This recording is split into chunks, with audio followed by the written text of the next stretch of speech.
All right, everybody, welcome back to the Move podcast, brought to you by Patron Tequila. I'm Lance Armstrong, sitting beside J.B. Hager and George Hincapie. Texting with George this morning about the race. I got up early because we all expected an exciting day, and he writes me back and says, "I'm lifting, bro." In other words, it even put bro on there? Bro, lifting, bro. Of course. Stop texting me, I'm lifting. Do we not have anything in the dome this month? Wait. That observation, not only is he lifting, he's the guy lifting with his phone on him. He's always got his phone on him. But as long as we know we have nothing that we talk about on our rides and in our early morning texts are not in the dome. The tree of trust. Yeah, this is good to know. Yeah.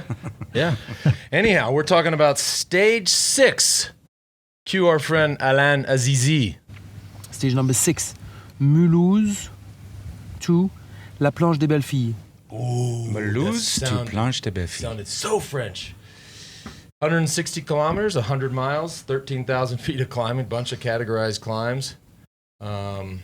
Exciting day. But before we get into the action, let's do a little business, all right?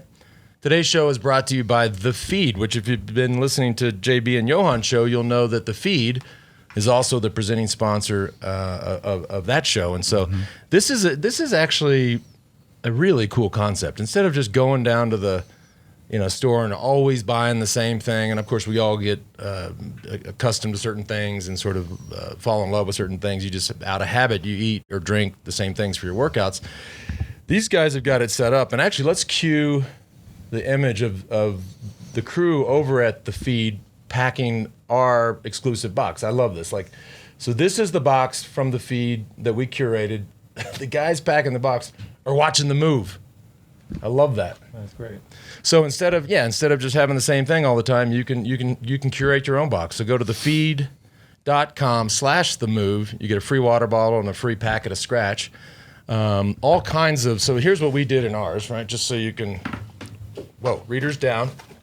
This was the pre-selected Move favorites. Yeah, this you is, curated. If you guys want to just keep it simple and choose our curation, this is what you get. You get some Stinger chews. You get some of this company, Martin. These guys, like all the best marathoners in the world, are swear by this. I think they're a Swedish company.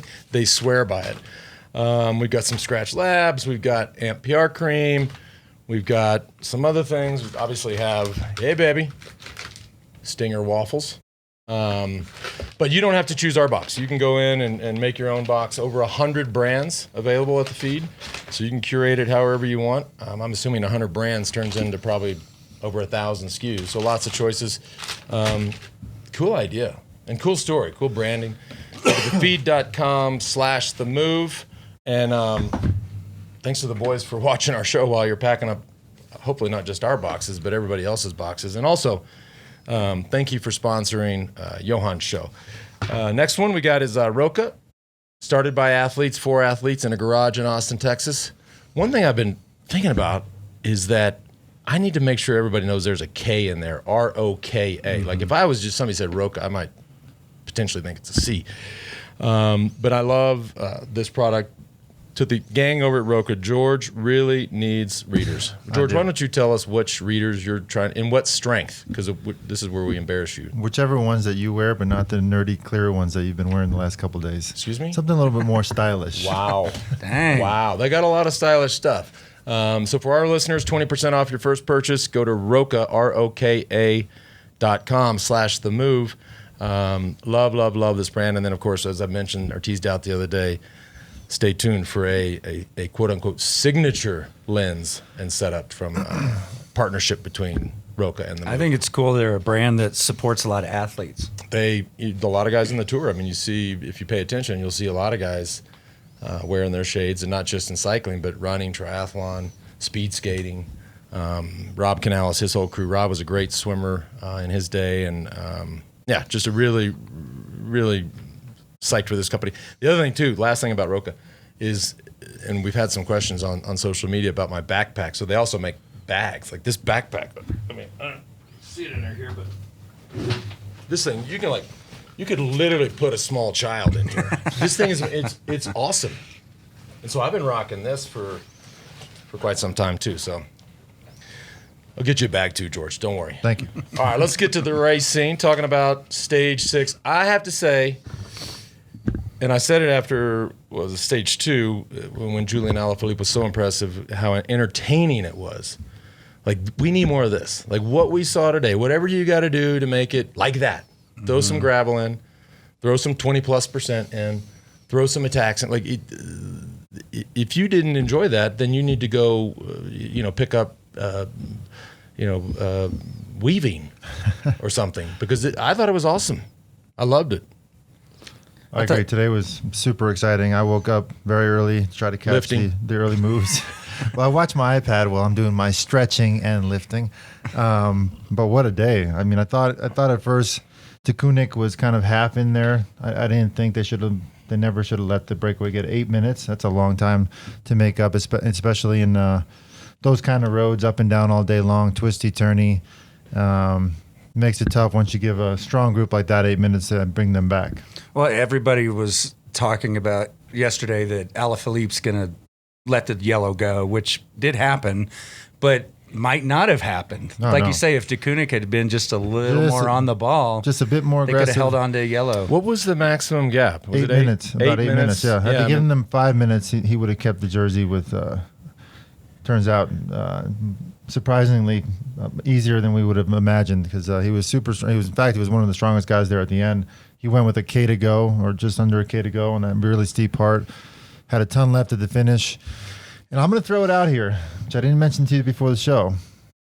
I got my picks were not there today. Valverde was put up there early to do some work, which I was very surprised to see. Nibali did not look great today, but. My new podium picks. I know what you're going to say. Geraint Thomas, Alaphilippe, Thibaut Pinot, and Fulsang is still in there for the hunt. Fuglsang. I think he will recover and definitely battle it out for the podium, if not more. I knew you were going to say that, and you deserve to say that, and Alaphilippe deserves for people to be talking about that. I mean, look, I guess I sort of backed into my prediction being right. The only reason it was right and that he lost the yellow jersey is that, as George said, giving him 8 minutes. I mean, for a team to just the difference in their effort to keep it at 6 minutes is minimal, right? I mean, exactly. It's very minimal. So, to lose it by 6 seconds, I guess, like I said, I backed into getting right. But boy, his move at the end, and it wasn't like they let him go. I mean, those guys had to, all of them, right? Geraint Thomas, Bernal, Bardet out the back. Landa, big attack out the back, eyes bigger than his head, or than his stomach, eyes bigger than his stomach. And so Alaphilippe was impressive. I mean, this is a perfect, if he is going to excel in a tougher stage, this is a perfect one for him. Dude, this is the question, right? Can this guy transition into an overall contender? And I did not expect to see what we saw at the end. The doubts were on Alaphilippe were how he would perform in a longer climb and more drawn out. But these steep, punchy, steepness, let's just say that. The steepness seems to be his thing. Yeah, and he didn't, 7 kilometers. So that's just not long. I mean, you compare that to Mont Ventoux at 20 kilometers, and, Alpe d'Huez much also is long. But he didn't look good either. Like, we were commenting. And I think if anybody watched him, when he was on the wheel as Movistar and Ineos are pulling, I mean, he had, what we call the mask. Like, he was gritting his teeth, and I'm like, oh. I thought he was swinging for a bit. Yeah. The preview we saw, didn't add up to the finish. And so. While you're comparing it to things like Ventoux and things like that, I think it's important to note how tall these climbs are are not. Right. Because certain riders perform better or have advantages at altitude that others don't. Right. That wasn't as big of a factor as many might think with the mountaintop finish. Well, and just in people's minds, this perception of being in the mountains, right? This is the first mountain day. Here we're sitting in Aspen, Colorado at 8,000 feet, 2,400 meters. If you rode an hour and a half up the pass, you'd be at 12,000, just over 12,000 feet. Like, that to me, and I think in most people's minds, like, that's the mountains. Today's finish was at 3,400 feet. I mean, that's like Tucson, Arizona. That's big difference. Yeah, we never race in these types of altitudes, though. We have in the Tour of Colorado or the USA Pro Cycling Challenge, but the commonality is what they race in today. And when you throw in pitches of 20+%, not to say that it's ever easy, but it is much, much harder at 8,000 feet when it's that steep. Yeah. If you're not as opposed to 3,400 feet. Yeah, if you're not following we do on Instagram, just you guys going up 2 flights of stairs at 8,000 feet, even though you're both fit, gasping for air. We're not showing that on the socials, are we? We are? Tiffany, you're fired. I think you had to double over and rest on your knees. What did our president, you're fired? Is that what he used to do? Yes. God. Let's go back to those days where he just had a TV show. So, Alaphilippe. We'll edit that out. George is a Trump supporter. I didn't, Oh, great. Now I'm going to get all the hate mail. Before we let the conversation about Alaphilippe go, George is saying he's podium candidate. You starting to feel that too? No, I don't think that, but I will give it to him. I mean, I'm going to make him my Patron of the day again. I mean, even though he lost the jersey, was so unexpected. I thought the opposite would be happening. And instead of him going off the front of a group of favorites, he'd be going out the back, dans le cul, as they say en français. So we're picking Patrons right now of the day? Well, I don't know. I did. You don't have to now. You can do it whenever you want to do it. Go, yeah. All right, my Patron is going to be Ciccone. In the breakaway all day, sprinted full gas for every mountain point. I mean, come on. He had like 4 different races going on today. He was not only sprinting against Wellens and De Gent. They were tag teaming him on all the climbs. That takes a ton of energy. Then makes it to the final 2 guys on the last climb. And is clearly keeping the stage win in mind because he wasn't pulling. Like we're all wondering, why is he not pulling through harder? Because he had the yellow jersey in his hands. So clearly just an amazing ride from him. And can I make a second Patron of the day? Can I have 2 today?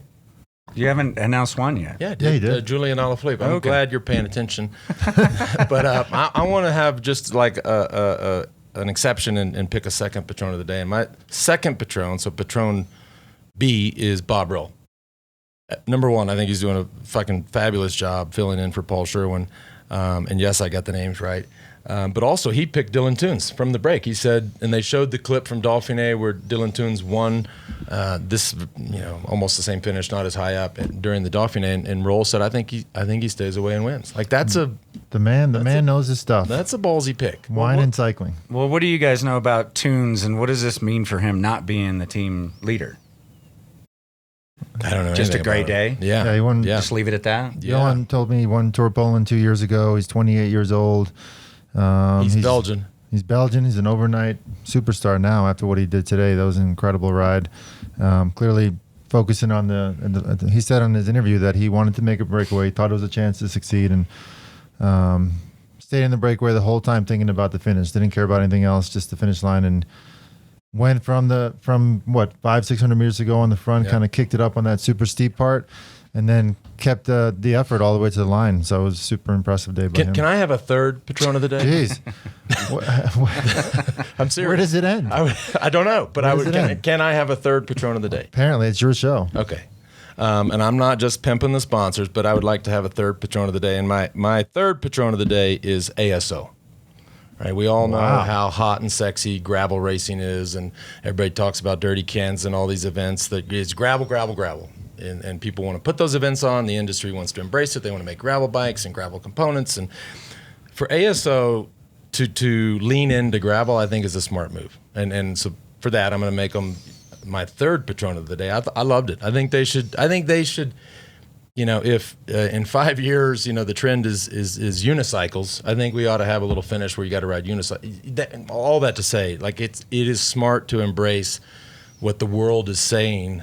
We love this, we want to do this, and so hats off to them. And are there enough gravel roads that they could do a much longer or an entire climb that's gravel? Oh, you can imagine. Oh, absolutely. Just plenty of that to pick from. Yeah, absolutely.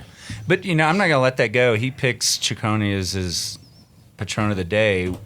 When you were watching it, Lance, you were getting frustrated with him. Well, he almost let the yellow slip. But we watched him. I don't know if you remember, but the days that I would watch the Giro with you and Johan, he was extremely animated and active in the Tour of Italy. But it's always this. It's just he's always kind of whining. He's all hands are. I know a lot of He's Italians. Italian. Come on, they're emotional. All this stuff, and they get really wound up. But it's like, dude. And at one point, he's like pulling off and then just coasting. I'm like, and then clearly his director came into his ears like, by the way, you have a chance to take the yellow jersey, so start pedaling the fucking bike. Yeah.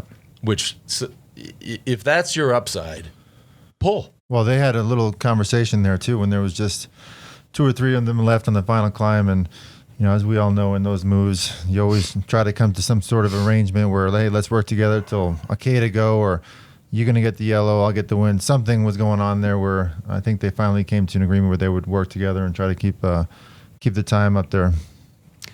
We got to talk about Geraint Thomas and Egan Bernal. That was a 9-second swing from Thomas being 5 seconds behind from the gap the other day. Sending a little message today that... in my opinion, Thomas made a huge statement today. Oh, yeah. Being able to ride away from the group like that, timed his move perfectly, rode away from all of his competitors on a super steep, punchy finish, which, we have to arguably, he's a much better time trialist and, a long, gradual sort of climbing specialist. So what he did today, he made a massive statement. I agree. I completely agree. I mean, being in the saddle too. I love that. In the saddle, yeah. Just in the saddle. It's hard to do. Obviously, get the gearing right, but on that gravel too. If you're out of the saddle sprint, you're gonna be sliding all over the place. I wonder I'm trying to look for if there's any comments from the riders. I'd be curious to hear, and I don't see any yet, but curious to hear what they thought of it. Right? We can all sit here and talk about how much we loved it and compliment ASO for throwing in some gravel. They may have hated it. They may all be like, "This is bullshit. We're not doing this again." It'll be interesting to see their reaction. But since we were so efficient today, and we got to the set like this and did our notes like that, and we're here, and we're so fast today. What'd you guys think when you saw Landa look aggressive and then get swallowed up? And what's going on with Movistar? I was not surprised by his attack or his acceleration, but I was surprised that it didn't work. It actually failed. Right? Not only did he get caught, but then got essentially spit out the back. And so it's almost like he didn't know the finish that quite well, because he put all the effort in, and 1K to go, he just completely cracked. Yeah. A guy like that in that position, he should have timed the effort, but better than that. Yeah, you have to, with that finish, you better save all the matches. It's just too tough. We saw TJ Van Garderen pop. Yeah, I was surprised by that. I was surprised too, especially on the second to last climb. I'm hoping he's not dealing with any kind of illness or injury, but love to see him get out there and win a stage for the team. We also saw Bardet getting dropped from contention. Anybody else that you just saw get really hurt today? My partner in crime's pick for the overall. Yes. What's going on with dark horse? As they say in Francais, dans le cul. How much time did he lose? I wasn't happy to see that. He looked pretty good the whole climb up, but in that last K, he had a detonation. I tell you what, this is one of those, we always talk about how deceiving some of these camera angles are. I mean, today you've just never seen, they could look like they're right there, and when it's that steep, it takes them 15 seconds to go 15 yards. I mean, it's or whatever it does. I don't know what he lost today. He's 235 down. Well, a clear example of that was that you were 100% convinced that Alaphilippe was keeping the jersey with 150 meters to go, and I kindly corrected you that that's a long way to go at that gradient. That's right. So Nibali lost 50 seconds to Geraint Thomas. In probably under a kilometer. Yeah, that's a lot. So that's a long way. Yeah. Can I have a fourth Patron of the day? We got to talk about Christian's hair. I mean, this sumbitch is trying out. It's getting bigger. For Duran, Flock of Seagulls, all the throwback. I love it. I think Christian, I know you listen sometimes. You're looking good. Christian, he needs to show us what that thing looks like in the morning, because I've seen it plenty of times when we were rooming in Cape Epic. Okay. It looks perfect on TV, but in the morning, that's a big old bouffant that I think he needs to show us one of these mornings. Dear Christian, please send selfie upon waking up. Yes. I would kill to have that hair. So would Chris Horner. Yeah. Any other team observations today? Ineos, Astana, strengthen a team? I'll tell you, I don't. Let's talk about Astana. Because okay, you can I talk go about them first? and then I'll. So I am actually quite impressed with Astana right now. Fulsang is making his recovery back to be able to be there today, minimize his time loss, was able to save his whole team today, which arguably is one of the strongest teams in the Tour de France. That's a big deal that they were able to save energy, sit in, not take any control of the race. Fulsang finished near the front. Now they're gonna be a little bit worried about him in the next mountain days. Fulsang? I would think, yes. Fuglsang, and I know his name is actually pronounced Fulsang. Yes. But when there's a G in it, and you've been calling him Fuglsang forever, I'm just not stopping. I don't care. Yeah, it sounds better. Let's go with Fuglsang. You know, the team that I don't like talking about this team because Mark Matteo I think is strange. But you got Francis de Jure, you got to give it to him. And they have, I mean, obviously Thibaut Pinot, but this kid Point, I don't even know who this guy is. But like they're in the bike race. Yeah, we saw it in the team time trial. We saw it again today. Like, I don't know. Chapeau, I guess I should say. I think we'll be seeing a lot more of them in the mountain days.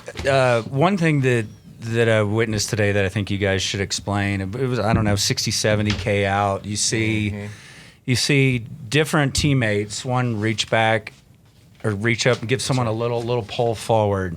Yeah.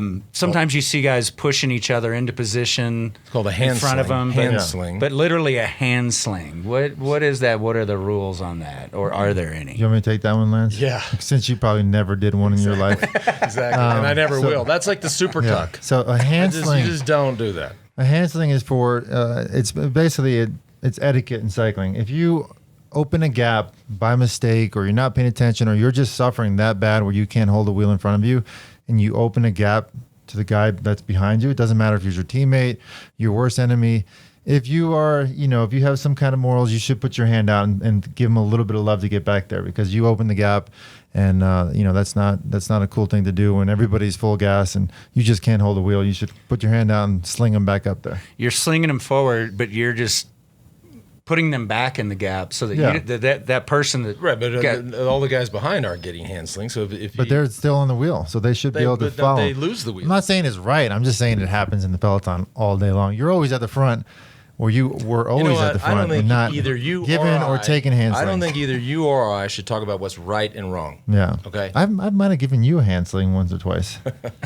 But you can talk a little bit more about. I think people would be surprised that do your Saturday group rides. I think they'd be surprised in pro racing, especially at this level, how much people are putting their hands on each other to put them in position, letting them know you're there, sliding them into a gap. It happens a lot. Or bumping your bars on somebody's hips to let them know you're there. It happens all day long. 200, well, less than 200 guys in this Peloton, but small roads, positioning is everything. You're going to be bumping all day long. All right. Another quick shout out before we get to the RoadID trivia contest to all the responses to the question on my Instagram post yesterday about how many tater tots did George eat before the training ride. Our screen went to sleep. Oh, now she's back. She woke up. And well, I don't know where we're at now. Tiffany, where are we at now? How many people? 100? 700? A lot. Because George was whining about eating tater tots and burgers before the hard mountain bike ride. And so I guess you didn't have any tater tots yesterday. No, yesterday I did not. So whoever have said zero, shout out. I would like to point. We're going to talk about. Okay, we're going to talk about who won that. But can I point out some things that happened on yesterday's training ride, which I thought were interesting? Mm-hmm. Sure. So we go out on a road ride. Because I didn't think anything interesting happened. We go out on a road ride. Super excited. We had some friends in town. My son came out with us. It's going to be about a 50-mile bike ride. These guys stopped for water about halfway through, right at the bottom of the big climb of the day. Mind you, I'm not a local Aspenite. I'm from Greenville, South Carolina. Love living there. I don't know where I am half the time we're riding here. So I go, Lance, I'm just going to go ahead with my son, my 11-year-old son, to get a little gap on this climb so you guys could catch us. Lo and behold, Lance never comes back to us. Lance takes the left turn up some other climb, probably doing intervals, and leaves me stranded in the wilderness on a gravel road, not knowing where the hell I was with my 11-year-old son. No phone service. And this man leaves me for doing intervals and making his team time on the golf course. What kind of friend co-host is that? Don't bore us. Get to the chorus. That is the chorus. You left me on a dirt road with my son in the middle of nowhere, and I had no phone service. No, in fact, that isn't what happened. No. That's sweet. You want to get a little, up the road with your son. But Dean, our friend, flatted. Yeah. We could not get. There was something wrong with his rim tape or something. We couldn't get. We went through 4 tubes. Oh. I texted you and said we have Didn't flatted. Didn't get that. You got it later. When you were on the golf course. Whatever. And so by the time we went through 4 tubes, and I'm looking at my watch, going, I'm not going to make my tee time. And so I had to head back. And I didn't do intervals, but I got a little alone time, which I like.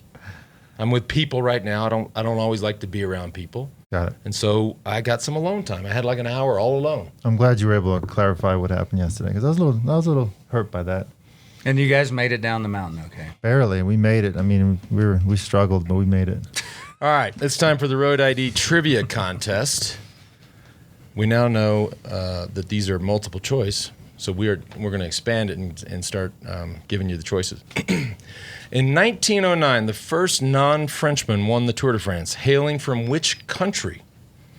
Your choices are Italy, Spain, Belgium, or Luxembourg. Go to roadid.com/France to answer the question and score a chance to win today's daily prize. Nice one. Garmin Edge 830. They're giving away some serious prizes. Yeah. And then one lucky winner who signs up gets a $10,000 shopping spree at BMC. I mean, that you ride BMC. Yeah, they just came out with this badass bike. They just came out with this badass new gravel bike too, which I'd probably spend my money on that. $10,000, you could get that bike. Yeah. roadid.com/France. All right, Lance, I know you're pretty excited about tomorrow's stage.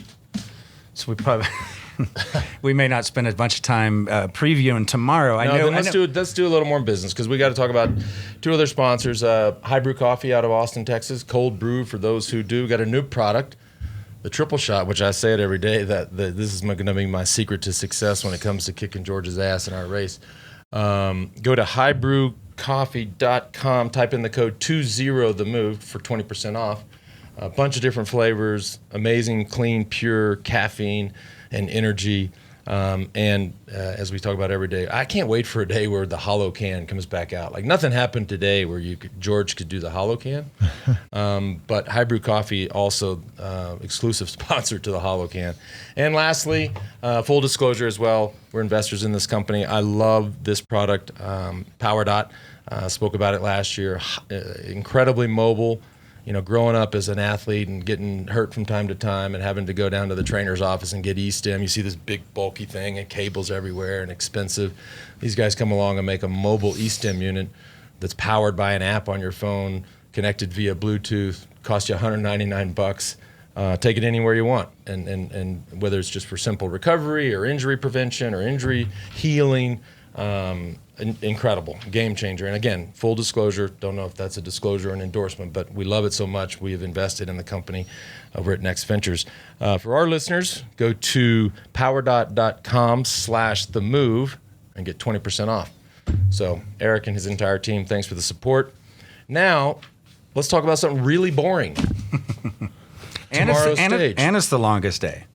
Tomorrow is the longest stage of the Tour de France at 230 kilometers. But if you go and look even deeper, there's a 9-kilometer neutral section, which we don't talk a lot about the neutrals. I mean, you can't race in the neutral and nothing, but think you can crash in the neutral. But it also, it adds up. It's basically a 240 kilometer day. And I've heard you guys mention passively, like, they were in neutral for 25 minutes. Yeah. You don't even think about that. I remember back in the day. I mean, I hated the neutrals. That's is that just for the parade out of town? It is. That's purely for the fans, just junk miles, like nothing. I mean, I guess on days that start straight uphill, you might like it as a bit of a warm up, but neutral's a terrible word too. I hate that word. Like in life, you have reverse, you have neutral, and you have forward, baby. Yeah. So there's only one good word of those 3. Not to mention, you don't count the neutral. Obviously, the neutral's a pain, but we didn't talk about it at all about today's evacuation. You're on top of this 8-kilometer climb, middle of nowhere. The fastest way down is these guys got to ride down the mountain, dodging hundreds of thousands of spectators that are also trying to get down the mountain. It's actually quite stressful. So even though the guys get to the finish, their day isn't over. They still got to get down the mountain, jump in the bus, and get back home to their hotel rooms. Oh, you guys should have heard. What about the pink whistle? Perhaps somebody's borrowed Alberto Contador's pink whistle to get down the mountain. Do you remember that? I do not remember that. What? Well, I wasn't on the team then, was I? Well, you're supposed to be listeing, but oh. This guy, and somebody sent us one. This guy, I sent you one. Thank you. Another rider told us the story that when he was going down, of course, the spectators are walking down, so they can't see you as you're coming up behind them. He had a pink whistle in his mouth. I know somebody else that had a helicopter would always get him down the mountain. We shouldn't talk about that, right? That'd be me. Much better than a pink whistle. What's funny is we were setting up, and just before you guys got here for the last 20K or so, Dave, who has a soigneur background, was watching. He could, when you could see the finish where it's all fenced in, and he could see soigneurs walking up with their kits and bags and all that stuff. And it's those little things that you don't think about. Like all of your support, they have to hike up the mountain if you're going to get any support at all. You probably, when you get to the top, you would prefer to have everything there and spin it out and cool down and get in the bus. And everybody's the whole staff's kind of having to figure out how to get up the mountain. Today, the logistics for the staff and the whole team is very in depth, and those guys the riders and the staff had a super tough day today. Yeah. You guys going to make any predictions for tomorrow? No. I said no. I'm trying to look at. I'm trying to find the finish from today because it really is. It's truly a dead end road. I had it pulled up earlier, but it went away. Here it is. Here, logistically, just look at this. I think that's it. Yeah, that's crazy. No, that's a lake. Oh shit. Anyway, it doesn't matter. Tomorrow, I think a lot of guys are starting to. I read this article about Michael Matthews today, just devastated the other day about the work his team did and how he feels like he let them down and very frustrated. And so you get guys like that it just gets in their head. Right? Not only are they disappointed about that day, but then they're like, oh my God, how many more chances do I get? And starts to play games with you. I don't know. George, you go first. I'm going to go with Groenewegen. Yeah. The same guy that got dropped 10 kilometers into the team time trial? We're 7 days in. He's got a super strong team. The training block is coming together. The training block's coming together. They're going to have a great lead out. There's going to be some collaborations amongst the sprinter teams tomorrow because the last, almost 100 kilometers, 60 miles are flat. Mm-hmm. So the chances of a breakaway making it tomorrow are very slim. And I'd like to see Dylan Groenewegen be recovered and be able to sprint without any impediments, and I think he can go for the win tomorrow. I'm going with Viviani. Keep in mind, Trek is going to do all the work. That team is so bad and been so bad this year. To have the yellow jersey, that they have to kill themselves to keep it now. Yeah. So they're just going to keep this thing together. And Viviani to me is by far the quickest guy in the race. So I'm picking Viviani, and I'm my prediction that they'll work all day long will come true. They'll get some help. Cool. We got a lot of messages here and questions, a lot of comments about quacking. You guys got everybody talking about quacking. Well, and we had a George. Yeah. We had I woke up this morning with a text message from my old teammate, great friend Greg Van Avermaet, who gave us I think JP's going to pull up the proper pronunciation of quacking. This is Van Avermaet sent this. Thank you, Greg. Quacking. I love Quacking. That truly Quacking. Yeah, we were not saying it like that. We were not saying it like that. Quacking. Now we know. And there is, remember the Italians used to always say lima d'ore, which would be similar to quacking. I don't know if you remember that, Lance. Yeah, Lance is showing me that finish that they did today, and it's just like, it's like a road that would go to a little farmhouse. Yeah. At the top of it. So they must do some skiing there. I can't imagine they do a lot, but they have some ski lifts. I wonder if anybody took the ski lift down. But it just kind of ends. It's like... You know, our friend Alon, who I saw this morning, Yep. when he brought some good croissants by, he said that's where he grew up skiing, that area where they were today. There you go. I guess they do ski. But he's so old, they didn't have global warming back then. And so they had snow. Yeah. More on the quacking.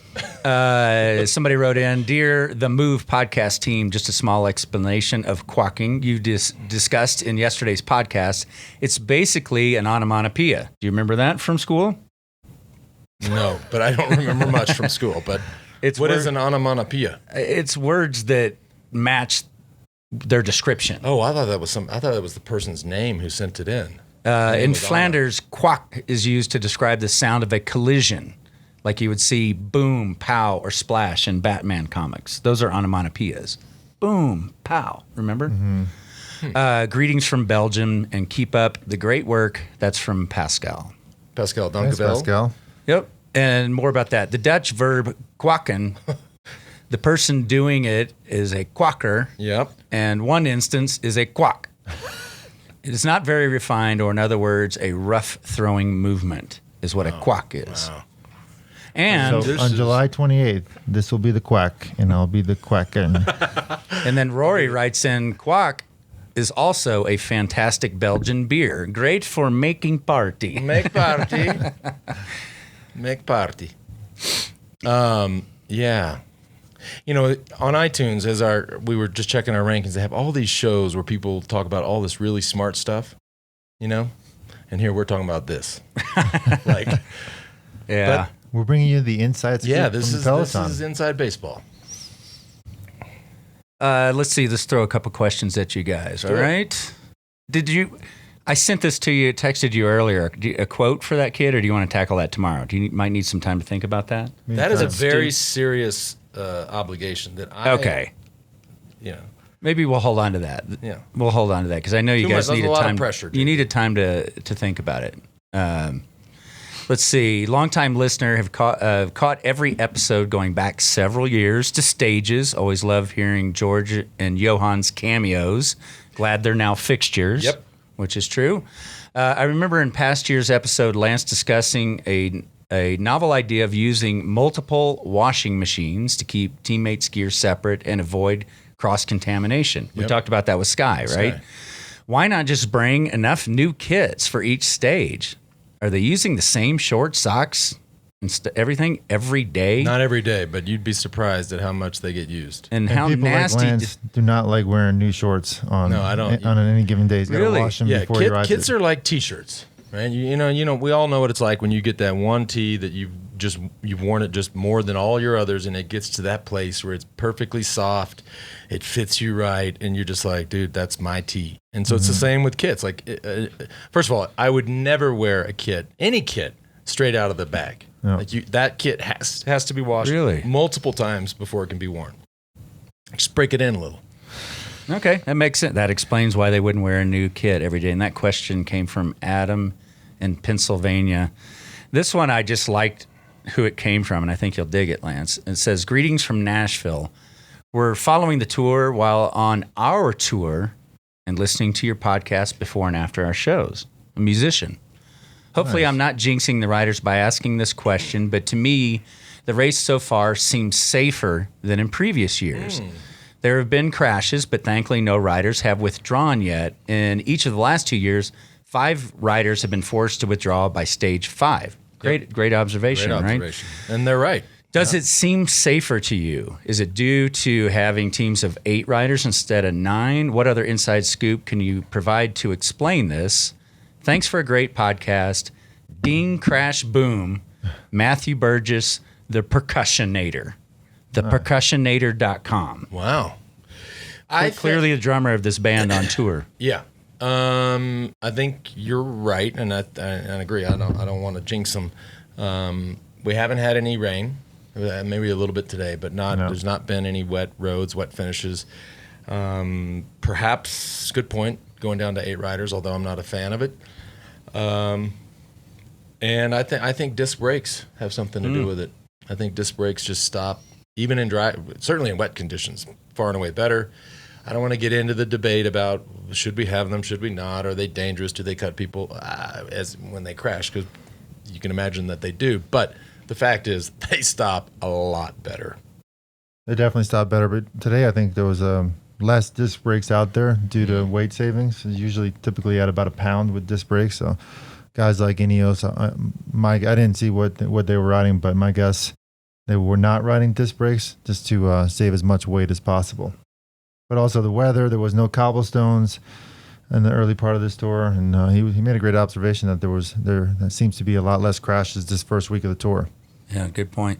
And if the debate is that they can cut people, I wouldn't even have that debate until you fix the legs on the barriers. They have. I mean, you look at the Finnish barriers now. Maybe not today, but they at least at the tour. Not we've seen other.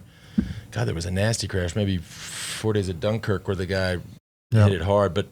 What I've seen this year, I mean, they've got it sloping signage. The JB barrier, they're calling it. It's sloping, and the signage comes all the way down to you don't see the legs of the barrier anymore, at least in this year's tour. So. Yeah, I think the way they're hanging the signage is covering that leg that sticks out. Yeah. So that's improvement. Maybe that's helping too with injuries and abandonments. Check out the shop. I hadn't seen it till today. I know. This brand new. Here's a funny story. We got the new We Do forward camo hat, thanks to Mark Higgins. This was his idea. But so, as George alluded to, I did cut the ride short yesterday to go make my tea time.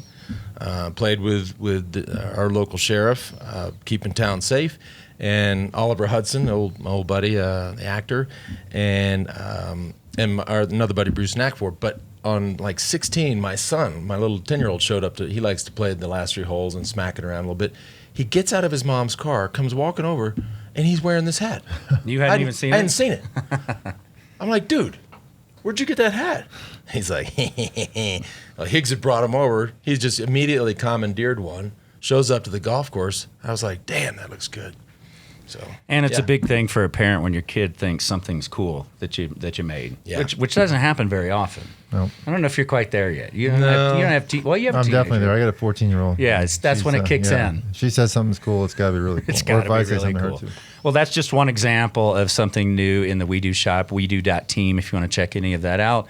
The podcast is growing now on Spotify as well, and send those comments in and specify who it's for.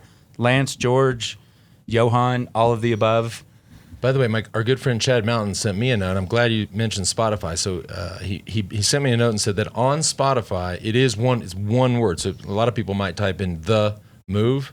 I guess it doesn't populate or come up, but so you have to type it in as one word. Of course, if you're hearing me say this, then you wouldn't have gotten it right anyway, so you couldn't have heard me say this. But it's one word, the move. Yeah, and I know a lot of people, I see your comments on YouTube and Facebook. Those are the people who like to watch the show, and then they're not seeing the Johan show. That's audio only because we're in different locations.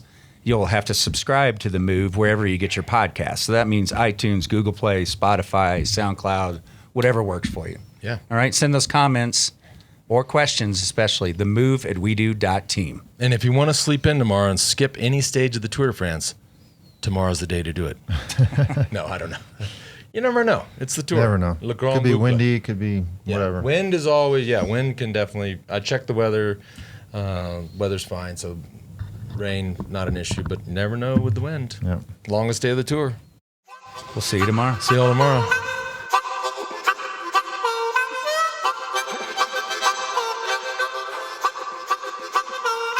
Bye.